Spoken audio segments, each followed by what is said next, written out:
Hi friends, welcome to my channel. Vlog ಮಾಡೋಣ ಅಂದ್ಬಿಟ್ಟು start ಮಾಡಿದ್ದೀನಿ. ನಾನಿವತ್ತು ದೊಡ್ಡಬಳ್ಳಾಪುರದಿಂದ ಮಾಗಡಿಯವರು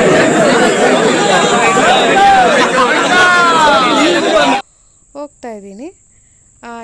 ಹೇಗೆಲ್ಲ ನಡೀತು ಅಂದ್ಬಿಟ್ಟು ನೋಡೋಣ ಬನ್ನಿ. ದೊಡ್ಡಬಳ್ಳಾಪುರದಿಂದ ನಾವು ಇವಾಗ ಬಿಟ್ಟಿದ್ದೀರಿ. ಈ ಕೆರೆ, ಈ ದೇವಸ್ಥಾನ, ಆಂಜನೇಯ ದೇವಸ್ಥಾನ ಯಾರೆಲ್ಲ ನೋಡಿದ್ದೀರಾ, ಫಸ್ಟು ಒನ್ ವೇ ಇತ್ತು. ಒಂದು ಲಾರಿ ಬಂದ್ರೂ ಇನ್ನೊಂದು ಅಪೋಸಿಟ್ ಸೈಡು ನಿಲ್ಲಿಸ್ಬಿಟ್ಟು ಅದು ಹೋಗೋವರೆಗೂ ಕಾದು ಹೋಗಬೇಕಾಗಿತ್ತು. ಅಷ್ಟೆಲ್ಲನೂ ನೋಡಿದ್ದೀರಾ, ಅದೆಲ್ಲ ನೆನಪಿದೆಯಾ ಅನ್ನೋದು ಕೂಡ ಕಮೆಂಟ್ ಮಾಡಿ. ಈ ದೇವಸ್ಥಾನ ಯಾವುದು ಅಂದ್ಬಿಟ್ಟು ಕೂಡ ಕಮೆಂಟ್ ಮಾಡಿ.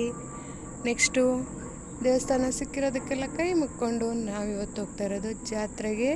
ಉದ್ಭವ ಸಾಲಿಗ್ರಾಮ ದೇವಸ್ಥಾನ, ಅದು ಪುರಾತನವಾಗಿರೋದು. ವೀಕ್ ಡೇಸಲ್ಲಿ ಎಷ್ಟು ಜನ ಇದ್ದರು ಅಂದರೆ ಇನ್ನು ವೀಕೆಂಡಲ್ಲಿ ಎಷ್ಟು ಪುರಾತನ ದೇವಸ್ಥಾನ ಆಗಿರೋದ್ರಿಂದ ತುಂಬ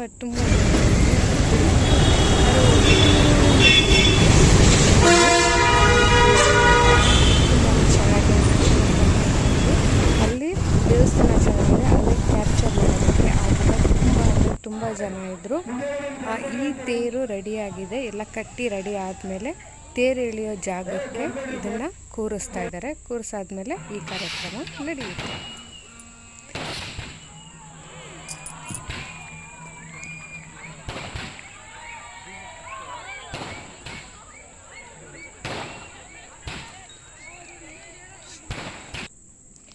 ಈ ದೇವರು ತೇರಿನಲ್ಲಿ ಕುಣಿಸೋ ದೇವರು. ಫಸ್ಟ್ ಪ್ರಮುಖ ಬೀದಿಗಳಲ್ಲಿ ಬಂದು ಪೂಜೆ ನಡೆಸಿದ್ದಾದಮೇಲೆ ತೇರಿನಲ್ಲಿ ಕುಂಡಿಸ್ತಾರೆ. ಇದು ನೋಡಿ, ಇದೇ ಉದ್ಭವ ಲಿಂಗ ಇದೆ ಕೆಳಗಡೆ, ಅದೇ ರಂಗನಾಥ ಸ್ವಾಮಿ ದೇವಸ್ಥಾನ. ಜಾತ್ರೆ ದಿವಸ ಅಲಂಕಾರ ಮಾಡಿರೋ ಇದೇ ವಿಡಿಯೋ ಇದು.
ಮಾಡಿದ್ರೆ ಗೊತ್ತಾಗುತ್ತೆ, ಹೋಗಿ ನೋಡ್ಕೊಂಡು